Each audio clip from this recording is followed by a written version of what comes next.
I think we're live.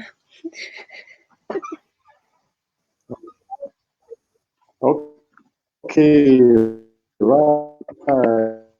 We are live. Hello, all is We are well, and live. during this season, so we are starting in the first in few seconds time. So meanwhile, if you have just joined us, do like, tag, and share our live with all your friends out there, so that many will come and enjoy this sharing session. Okay, we are now into the final week of January 2021, and welcome to the 7th edition of my live session. My name is Xing, and I will be your host for today. Before I begin, I would like to thank all of you who are watching right now. For those who are watching for the first time, this live is actually for everyone. No, it's all about us, our stories. Everyone has a unique story to tell. We may not realize it, but our story may inspire someone out there, especially these extraordinary times. We hope that through this sharing session, everyone will be able to connect better, share, and learn from each other experiences. So, do you have one? What is your story? We would like to hear from you. So, do connect and reach out to me on my Facebook. The link provided at the bottom of this screen. Okay, right, the bottom of the screen. Huh? And today I'm very honored to have a very special guest with me from Melbourne, Australia. She grew up in Italy, then migrated to Australia.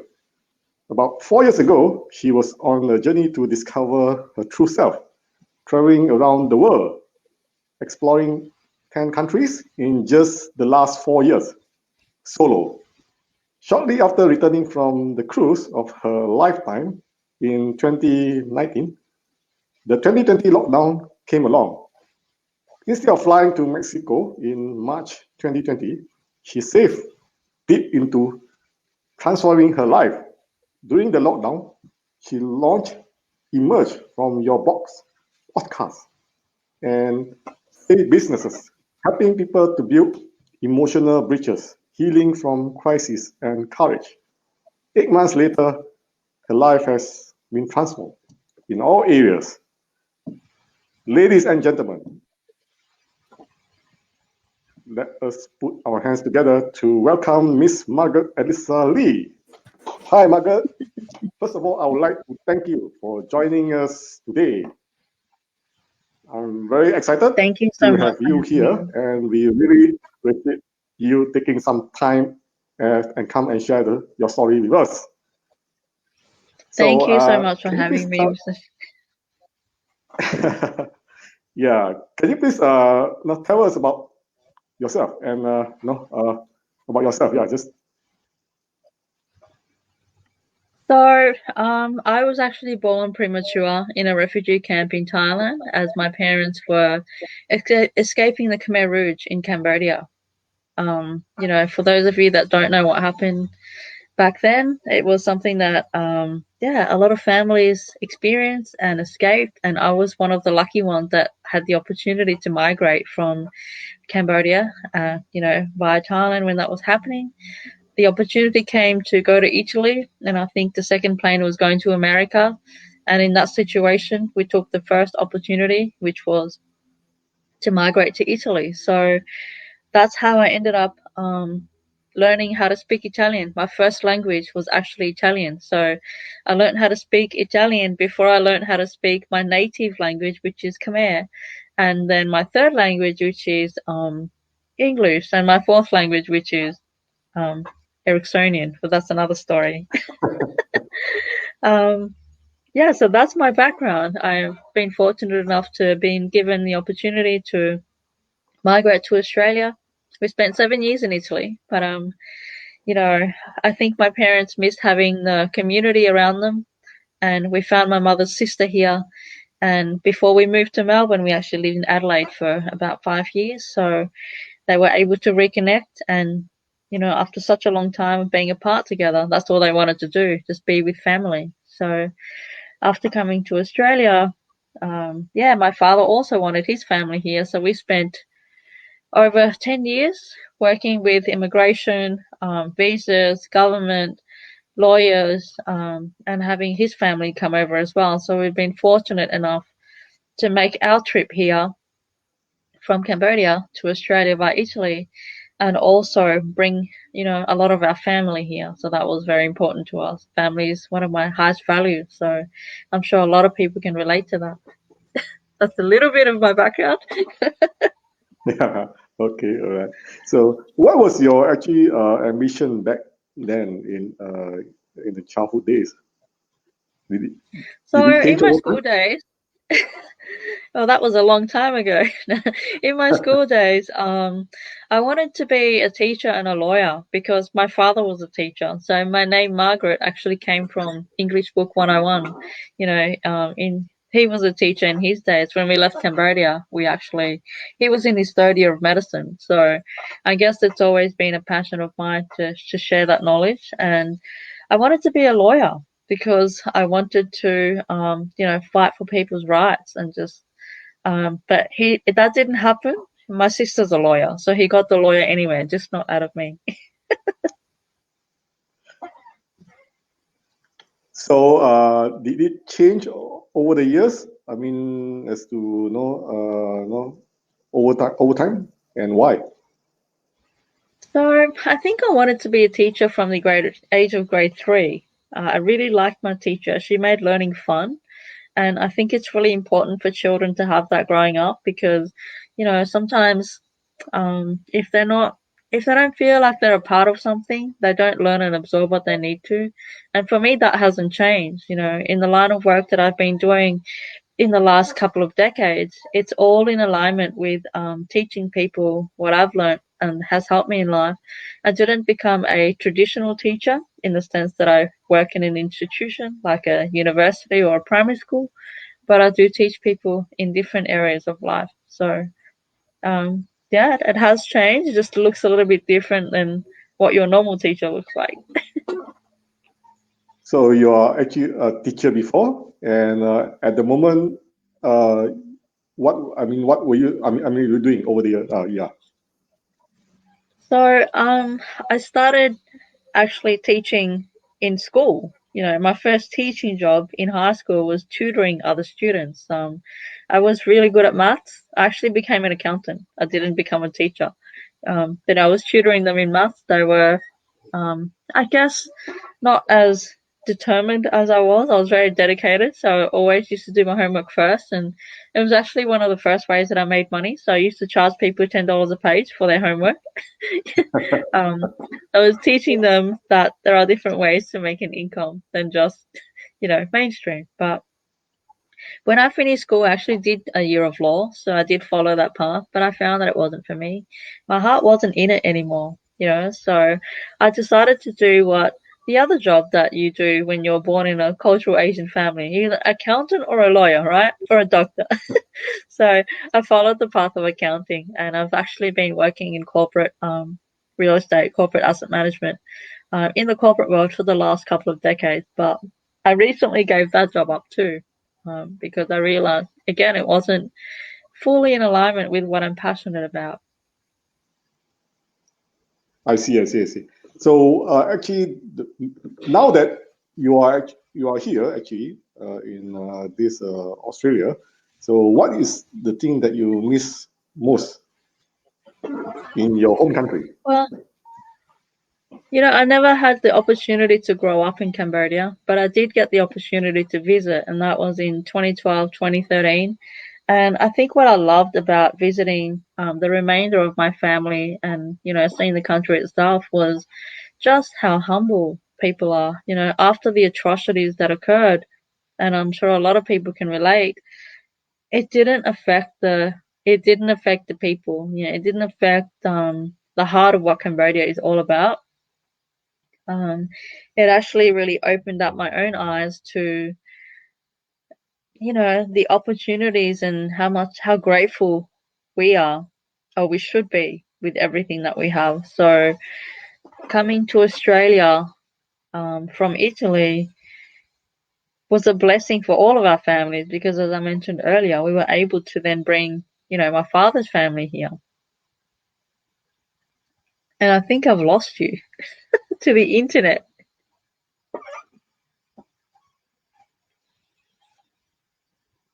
So I guess just to continue answering your story while that's all coming back online for you, what I miss most was probably the people that I grew up with, which wasn't in Cambodia, it was Italy.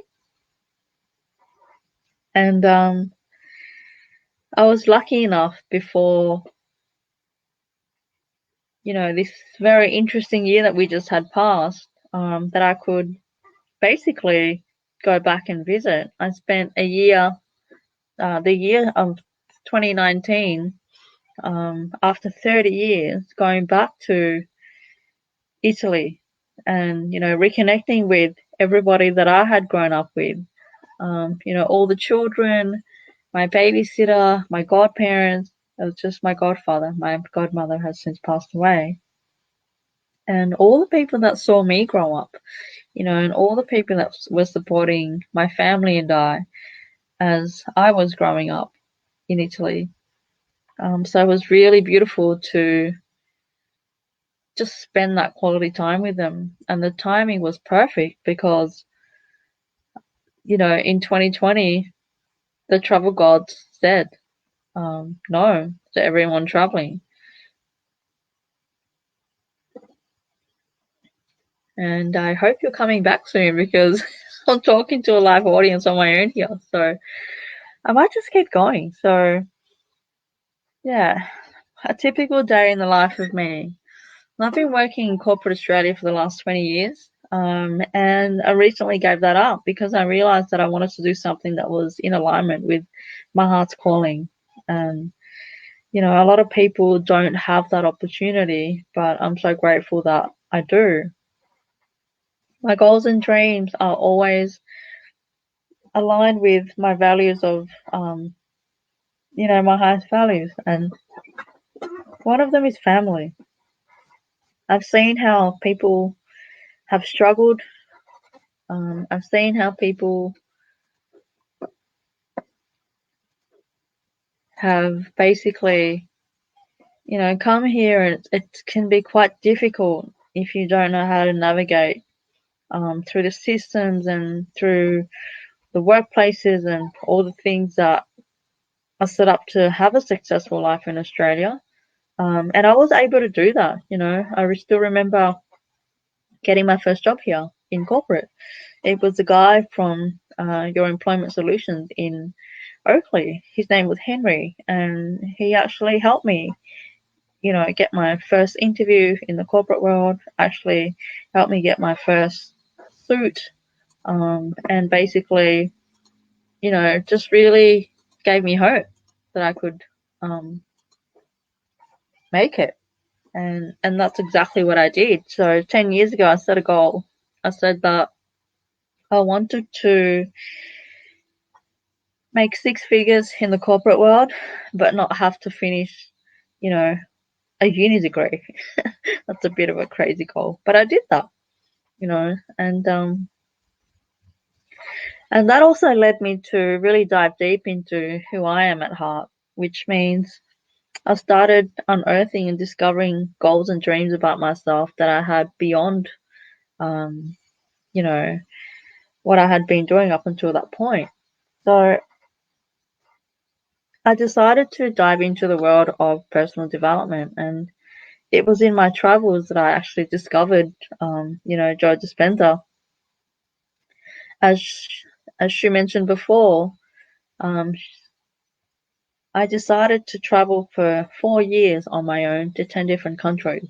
So in that was scary in itself because traditionally I was quite shy, reserved, and kept to myself. Didn't really travel interstate, let alone overseas. But I decided to travel to for the first time on my own to Israel. So I went to New Caledonia first with one of my friends.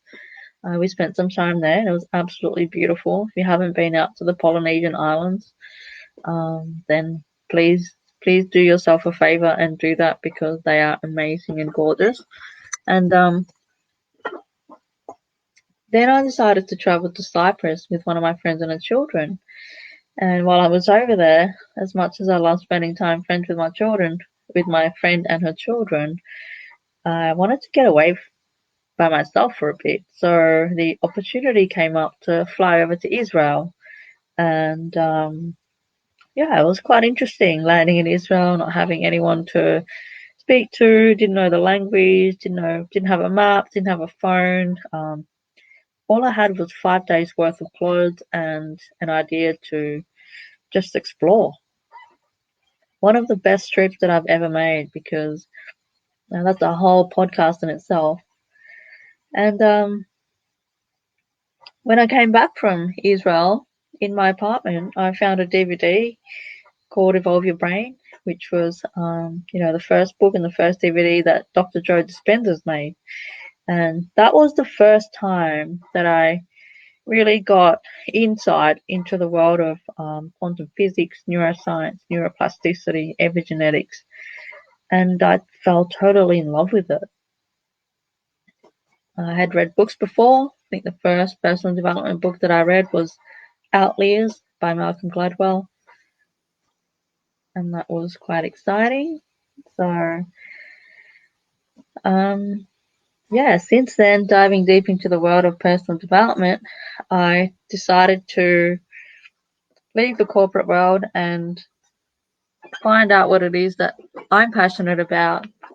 And one of those things was launching a podcast because I wanted to find my voice and basically, help other people see a way out of the darkness that they'd been living in. So, welcome back, Shing.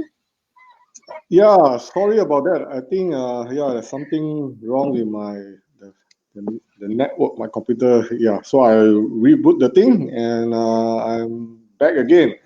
Sorry, That's everyone. okay. I was just Yeah, taking people on a journey about, the transition between Cambodia and Italy and Australia, and just sharing my goals and dreams around why I'm passionate about personal development and a little bit of background on why I decided to start a podcast. So I think that's where we left off anyway. So I guess wow. for people listening, you got a bit of extra while the internet gods were catching up on Shing's side. Oh, okay, okay, okay. Yeah. So yeah, sorry about that, about the hiccup. And yeah, okay, right. So basically, I think back to you did spend some time in Italy, right? And what are the thing that you miss most in Italy? Yes. So I was sharing with the guest, that basically I was really blessed in 2019 to be able to go back and reconnect with everybody after 30 years, which is a long time. But it was beautiful because the thing I missed the most were the people, and some people traveled for like 4 hours to come and see me. I reconnected with people there through Facebook. I put a photo up of myself, my parents' wedding, and people that knew people. When you're in a small Italian town, everybody knows everybody. So word got around really fast, and there were people that, yeah, one woman, she was my original babysitter when I was a child for my brother and I. Drove 4 hours to meet. And, I've got the most beautiful video of her sharing why she became a babysitter, and I remember her sharing with me and saying, "You're the reason I became a babysitter. You were the first little girl, and your brother was the first little boy that I took care of." And I just fell in love with, seeing you smile and walk in and dance and twirl around in your dress and just make everybody happy and light up the room. And I thought that was just so beautiful. They were the things that I missed. They were the people that I grew up with, and I remember their faces. They still look the same, just a few, extra lifelines from smiling, what we call wrinkles. I call them lifelines from smiling. So yeah, I think what I missed the most was, that was my childhood. I grew up on a farm in Italy. It was it was beautiful to reconnect. Unfortunately, a couple of years ago we lost my godmother, but I was able to reconnect with my godfather. He's 82 years old. And I didn't tell him I was coming. I just turned up to the house and I was hope in a small country town. They don't move; they just live in the same place forever. It was, yeah. So I guess what I missed the most was just the connection. The heart to heart connections with the people that saw me grow up from a child into the woman that I am today. And Right. yeah, even people that I went to school with, they remembered me. I had one name friend, his name was Federico, and he remembers giving me when I left Italy a pen, and I still have that pen, but I didn't realize that he remembered. So it was just beautiful. Those things, they're amazing. Yeah, amazing, amazing, huh? Especially after all these years, huh? So, okay, you mentioned that you start your own podcast, which is emerged from your box. So, like to know whether Yes. how did you come? How did the name come about? Or have you shared? Did you share? Well, it's all aligned. So when I was born premature in the refugee camp, I spent the first couple of months of my life in a box. So I literally was born into a box. And so that's part of the why I came up with that name. And also, in the last 4 years, I had some really challenging life experiences happen for me. As a woman, as a child, as in the world that we live in today. Um, there was a lot that happened that shouldn't happen to a human being, and it really taught me the importance of people using their voice. And for some reason, as adults, we forgot to start speaking about things, start talking about our emotions. Like, for example, I grew up in a pretty traditional Asian family. We just don't talk about emotions. You talk about your grades and all of those things. So I saw that there was a need, and I saw that there was a need for people to emerge again. And that's how Emerge from Your Box came about. Like the name itself came from, you know, being planted sometimes in a dark place and not having a safe space to share it because of judgment. And, we're not here to judge each other. We're here to grow each other. Everybody's just walking each other home. Everybody's helping everybody. And I saw that there was a huge need for people to just have a platform to share with no judgment so that others who have had a similar emotion and story and journey can relate to that and say, okay, wow, I've actually experienced that too. You know, so we're all just human beings. There's no, I'm not better than you, you're not better than me. It's just about growing. So emerge from your box is really exactly that, opening the lid, so all the things that have happened to shape the person that you are today, and I'm sure you have a story, so I can't wait to hear it on my podcast. And everybody's got a beautiful story, as you said from the beginning, and you were introducing us into the live. Everybody has a unique story and a unique journey, and that's exactly what Emerge from Your Box is all about. I've had some amazing guests from all over the world, thanks to technology. And even though we had a bit of a break now because your internet was catching up, we can do these things. So it's amazing. Like, even with my own family in Cambodia now, the other day I was talking to my auntie. She was on the side of the river peeling, like scaling a fish. You couldn't do that back in the days. So I'm really grateful that with the power of technology, we can do things like launch podcasts and have your voices heard and share your feelings and hear people's stories and just get back to sharing like we used to in ancient times. We've always done that. Yeah, amazing, huh? Amazing, huh? Yeah. Well, you have done, I think, a few. How many podcasts have you done so far today? So my goal was 100 and I've hit 10%. So I recorded number Okay. 11 just the Okay. other day, and I've got a calendar full, which is great, because there's so many people that want to share. And these are beautiful, heart-centered people from all over the world and all walks of life. So there's something for everyone in there. Wow. Yeah, that's awesome. Awesome, right? And so far, what are the most memorable moment doing from you doing this podcast? So far, all the podcasts that you've done, which one So that you far, can actually do you have um, any memorable moments that you would like to share? I mean, while you're doing uh, all your podcasts so far, no? I can't say that I have a favorite because I love them all. Listening. So a lot of my guests, for example, I actually don't meet until the podcast. The purpose and intention of the podcast is for people to be raw and real. So some of them have made me cry. Some of them have evoked emotions like we're supposed to, human to human. There are a few that stand out, but I recommend people tune in and listen to them and see what stands out for you. There might be somebody out there that's gone through a struggle that you're experiencing, and maybe something they said, or something that a strategy they have, or something that they've done is something really simple that you can do. For me, it's all about the motto KISS, keep it super simple. I love being able to just show people that it doesn't have to be hard to go from crisis to courage, and that is the theme of the podcast. It doesn't matter what your crisis is. Your crisis might be not really good at English, and I really want to learn how to speak English because my goal is to get a job in a management position.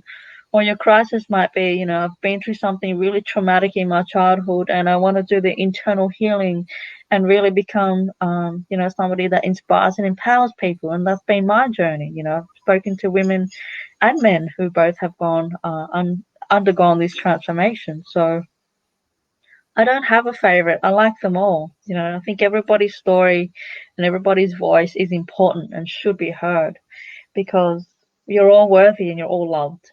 And that's important for people to know at the end of the day.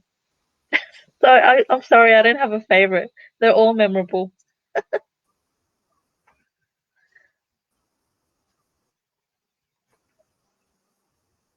And I think you're frozen. Yeah, awesome. Yeah, I think you're just like that. Each of them are unique, right? Each of the stories are unique. In, can you? I think you should be okay, right? So each of us are actually each of the stories are unique, and of course, of course, we learn from each other's story. So, like what you said, we can't really compare, right? Can't really. Each of them has their own story behind it. So, do you have any Yeah, changes or exactly. takeaway from those shows that you've done so far? I've lost you. I can't hear you at the moment. I'm not sure what's going on. The internet's playing up a little bit again.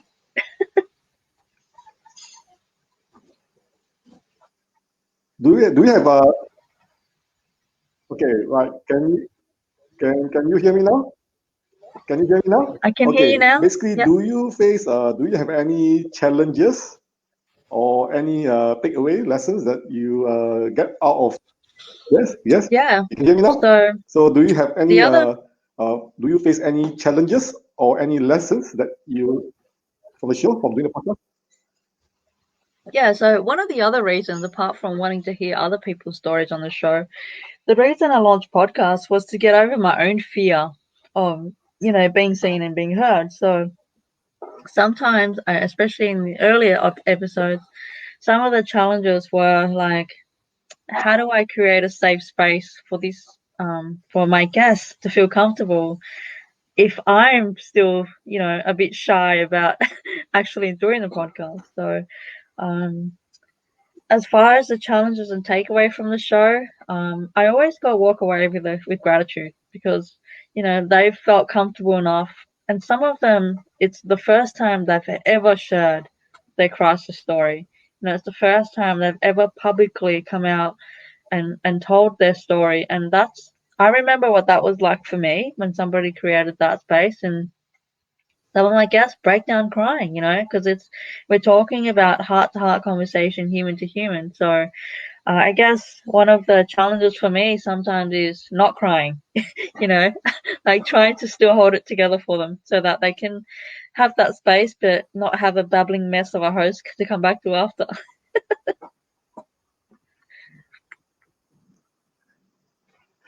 Yeah. So, okay, right. Do you have someone that you always look up to as a mentor? Yeah, I think a lot of people have somebody famous and all of that. I do have to give a lot of gratitude to, Dr. Joe Dispenza because he's allowed me to dive deep into, the neuroscience, neuroplasticity, epigenetics, quantum physics aspects of why we are who we are. But also, my biggest mentor is me yesterday. I'm always learning and growing from yesterday's version of me. My goal is, in this, and I think it's important for everybody to take ownership. My goal is self mastery. And I intentionally chose for this year, 2021. Some people choose a New Year's resolution. I choose a word and I live by that word. So for me, it's mastery because I know who I was 4 years ago. I know who I was 4 weeks ago. I know who I was 4 months ago. And I'm not competing against anyone, I'm competing against myself. So this is important to know because then you're not judging yourself. You're not saying things like, oh, but that person is doing this and I should be. It's really about where was I yesterday and how can I improve tomorrow? It could be something really simple like getting up half an hour earlier, whatever it is for you. So I truly believe that my biggest mentor is me yesterday. Wow, wow. Awesome, awesome, awesome. Yeah, this okay. Last year was extraordinary year, right? Most of us actually know the year 2020 actually. So, can you share with us actually what are the lessons that you have learned from last year? Yeah, last year was very interesting. It was like I love video games, so it turned into real life Mortal Kombat. Everybody was looking like the character. That's very interesting. Look, 2020 was a reminder for me of the importance for people to slow down and be present. We live in Melbourne and it's not as fast paced as Sydney and it's not as fast paced as New York, but I feel like people just forgot how to be present in the here and now. So people are just so busy trying to go for this, go for that, do this, do that, like really just get things done instead of being who they are. So for me, um, I dived inwards, even I was affected. I was stood down to 2 days a week in my corporate job. So, and I realized, okay, there's got to be something else that I can do because at the end of the day, nobody, and a lot of people were affected. A lot of people lost their jobs. A lot of people didn't have something else to turn to. But me, it brought me back to why I started anything, It brought me back to really, really appreciating the gift of breath, the simple gift of breath, And if you look at all the moving components that are happening around what's happening right now, it all comes down to breathing. It all comes down to being present. It all comes down to just become aware of the fact that we are miracles. We have the miracle of life to create and do whatever it is that we want to do. So for me, I took a deep dive inwards. I took a look at my corporate life and I said, I don't want to do this anymore. I don't want to do this forever. I don't want to get to 67 and say, oh, wow, okay, like I look like part of the furniture, and there's nothing wrong with that if you choose that. It's totally up to you. But for me personally, the biggest lesson was tap into whatever it is that makes your heart smile and fly and do that. And I knew that for me it was helping people connect to each other, helping people connect to themselves, and helping people realize that there's a gift inside them. They are the gift, you know, and there's a purpose and intention for everybody that's here to do something that they love. And for me, that was the biggest takeaway. I found something and I found within myself something that I love. And yeah, I just hope that people are listening to that. I did a lot of personal development. I got certified in a lot of things. That doesn't matter. At the end of the day, what I found was I found it was my heart, in my heart, in my heart's desire. I found what it was that I don't have to get motivated to get up and do it. I just get up and do it because it inspires me. I found my why. I found my drive. It was really exciting. And I found that it was quite challenging having everything happen around me, but still staying zen. And people say that to me now, they're like, how are you so calm? I've been doing the inner work, I've been doing the meditations, I've been doing all the things that I do to ground myself, to remind me of what if 2021 is the same with 2020, you know? What is it that a lot of people struggled with? And it was challenging, a lot of people don't like being alone because they don't like the person that they're alone with. They, it's you're never alone. You just have to come to peace within yourself and realize who you are. And if you can live from that space, if you can make decisions from your heart instead of decisions from your mind, I think that's powerful. Wow, amazing. So last year, the year 2020 is the year where you actually finally found your why. Yeah, it was big. And It was a it's big very, year. yeah, it's a big and very transformation year for you, like what you say. So the skills that any other skills that you acquire other than I know that you mentioned that you went for personal development courses and some other thing, right? So I think I mean, is there any other skills that you acquire other than that?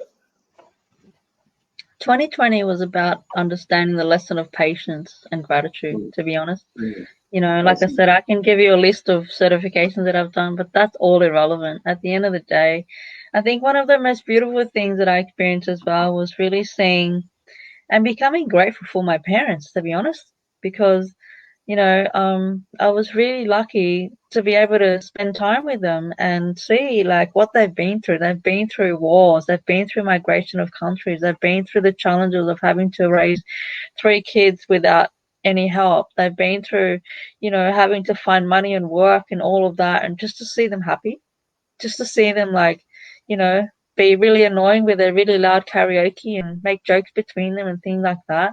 The simple things. That's probably one of the biggest highlights of 2020. I remember, coming over and seeing them outside and like little kids. And I'm like, you guys have been married for like 30 years. Don't you get sick of each other?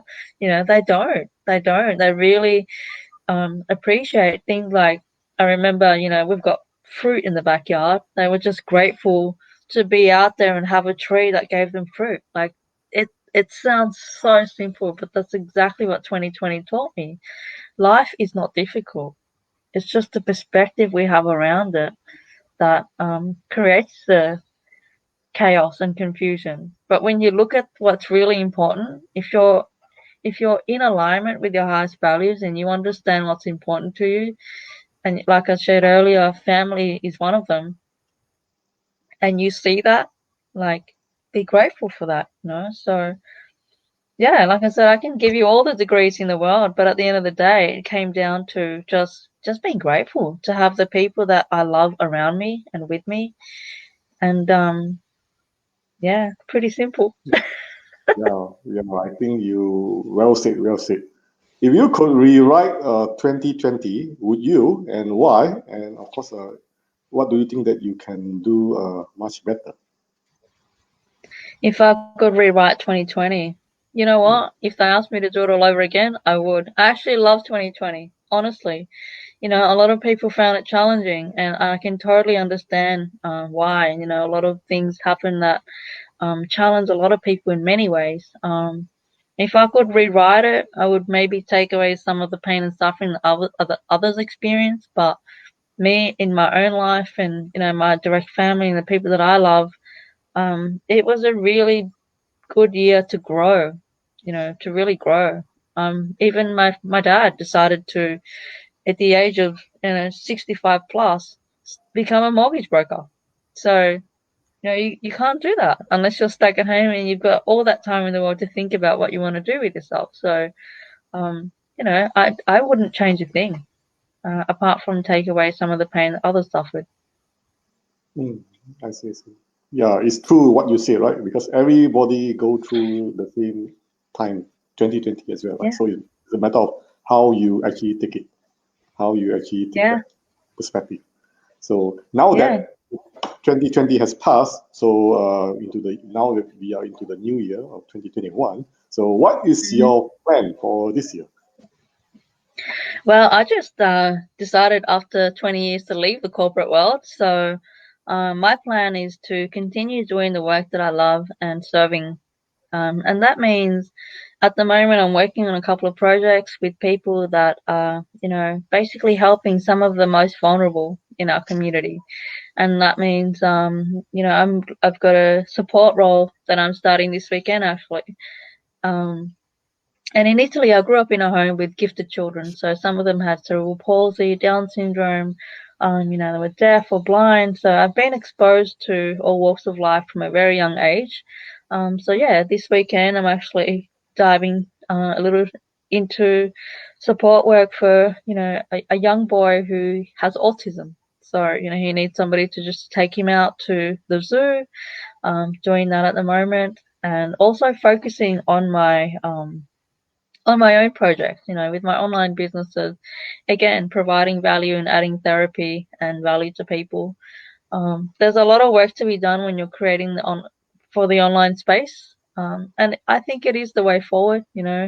Everybody saw what happened last year. We had to find a way to pivot. And I was lucky enough to be able to do my accounting job from home, but I realized that that wasn't where my heart is. So I want to create, the opportunity for people that don't have access face to face to learn, just like I did.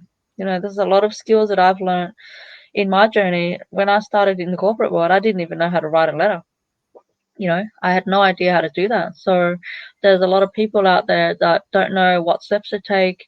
That there's fears that hold them back. There's things that have happened in their lives that they don't know how to overcome. So for me, it's about just basically, it goes back to crisis of courage. It's really crazy how it goes back to, I've got a really strong vision and um, alignment with my why. It's about creating the emotional tools and the emotional bridges for people to go from wherever they are to wherever they want to go.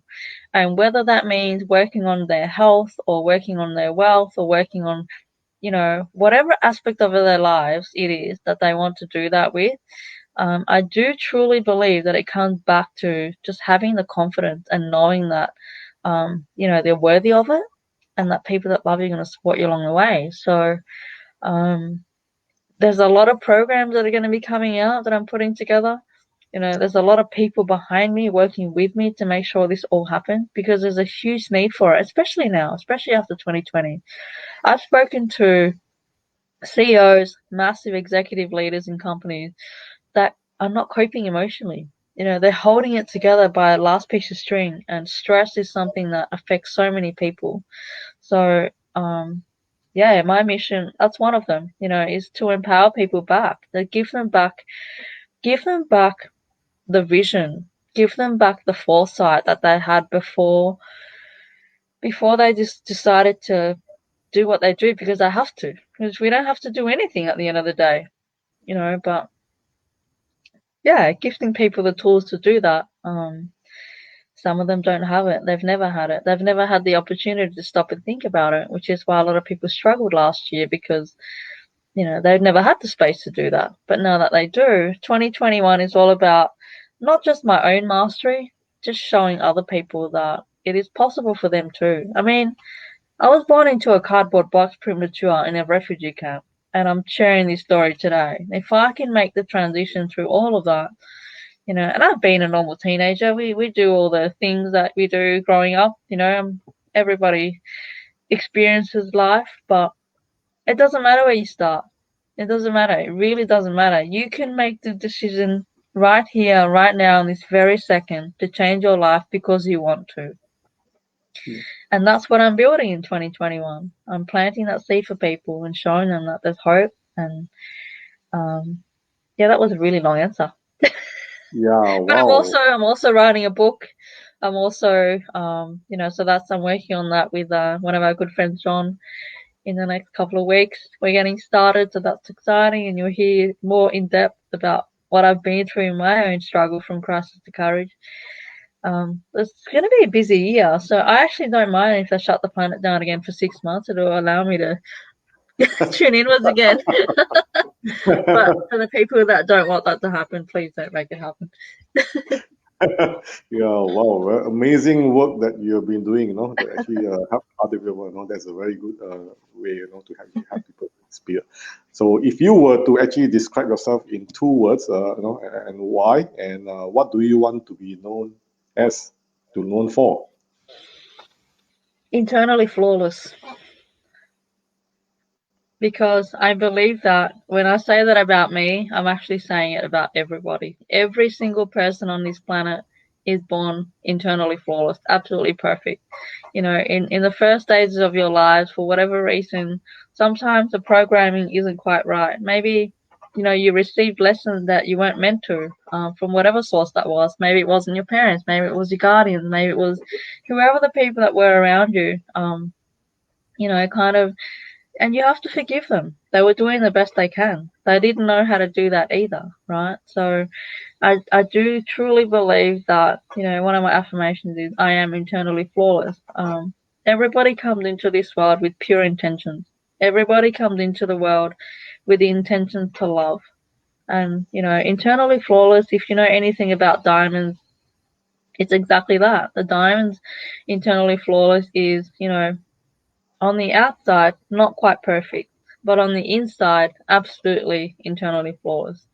Um, so that's what I would say. The two words are. Okay, right. So yeah, okay, all right, everyone. This conclude my live for today. So before I end, actually, Margaret, do you have any more last final thing that you want to add before we end this live? If I have a message to the world, okay. No matter how dark things get, no matter where you are in life, no matter where you started, and no matter where you're growing, you've been planted. Grow, darling. So that's my message to the world. You have the opportunity to be that seed of life and grow from wherever it is in whatever area you want, as long as you make the decision to do that for yourself. Okay, right. So wow, I'm sure that we are all inspired by Margaret's story by now. And once again, I would like to thank Margaret for your time and your sharing session today. I also like to thank everyone for watching my live today. So if you like this live, please remember to share and let your friends know. So please do follow Margaret on the Facebook, as the bottom link provided at the bottom, and also myself on my Facebook account, Xing Chu, on the address link. Both are provided at the bottom of this screen, so that you will be able to know when I will go live next. So I will see you all in the next edition. So until then, everyone, have a great weekend ahead, and thank you for watching. Bye bye. See you. Thank you Bye. for having me. Yeah, thank you so much. Bye.